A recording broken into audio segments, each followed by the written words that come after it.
Right, we have art review stuff today. Now I've already pre-opened this stuff because unfortunately I had a little bit of a problem with my initial recording. That being that the power decided to cut off, and because I'm using the AC means adapter, it didn't automatically save anything to the memory card. That's a little annoying, but c'est la vie.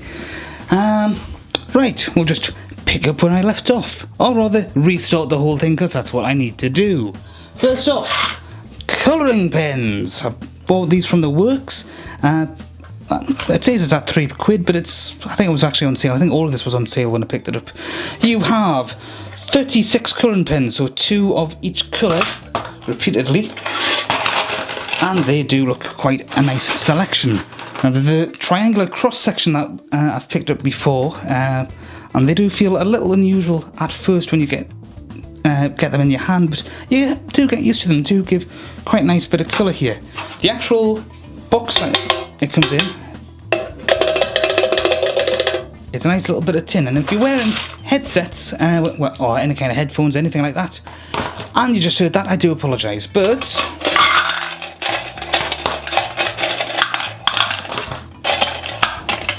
if you're still wearing headsets or any kind of headphones and you just heard that noise, I don't apologise for that, because you should have known better, shouldn't you?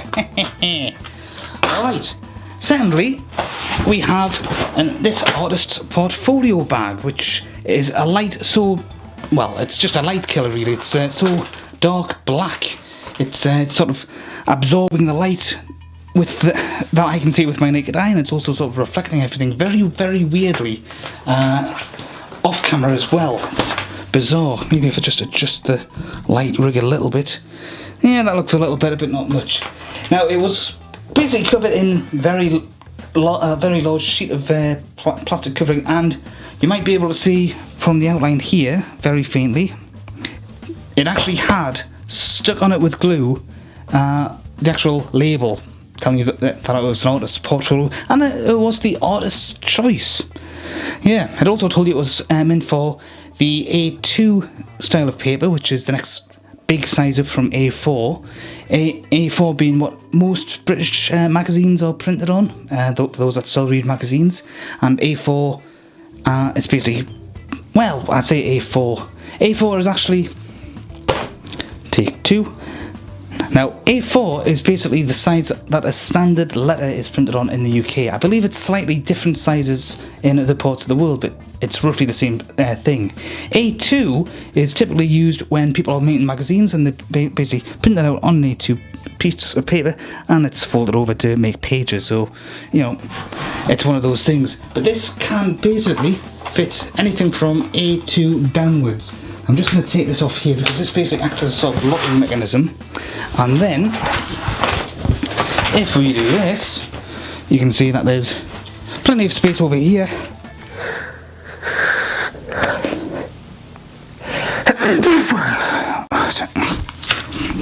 Now if we look over here, we can see there's plenty of space over here. Does need a bit of a sort out because iPhone have a bit of OCD when I see all these secure cords sort of wrapped up like this. That just sort of sets me off a bit. But yeah, you can put papers in there and keep them secure with that, as if there was luggage. And on the other side, you've got this section here to basically keep things underneath, you know, nice and secure.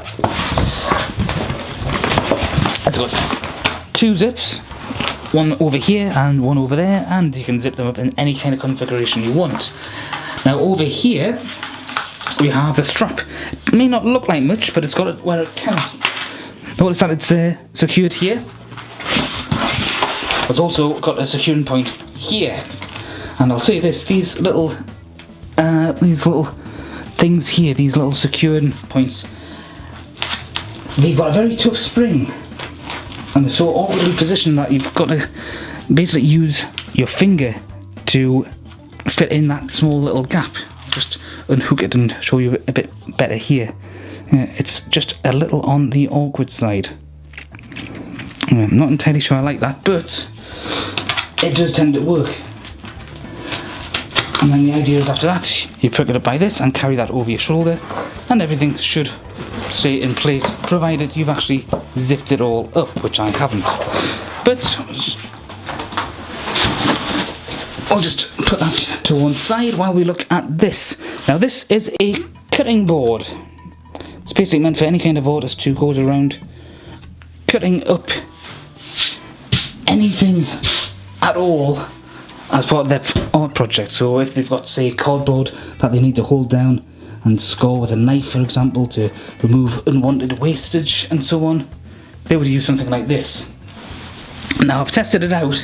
It's a very tough and resilient material, okay, so it can bend around like that, and its sheer weight will actually make sure that it goes back down on the desk quite nicely. I don't have a knife with me. Anything like that I have at the moment is somewhere else at the moment, quite secure, but I've tested it out with this fork. And basically any indentation I make with this does tend to heal up quite nicely. I also scratched it before with just one side of this, so I'm just going to do the same. It might not heal like Wolverine does, but it does, you know, heal up quite quickly in its own right. It manages to just sort of, I don't know, melt back together, so to speak, if that's going to make any sense. The paintwork is obviously irreparably damaged, so that's unavoidable, I'm afraid, but overall it does the job of protecting the desk itself. Now the one thing I'm also going to do is, this is going to be my new work surface, I think, as far as presentations are concerned. So whether it's a regular review, whether it's a deja re-review, whether it's a review of something somebody sent me through the post or anything else, I'm going to be using this as a background, I think, from now on. We'll give it a try and see what's going on. And there's other reviews that I'm working on that will come obviously next week and so on and so forth, including a food review which will come quite soon, methinks.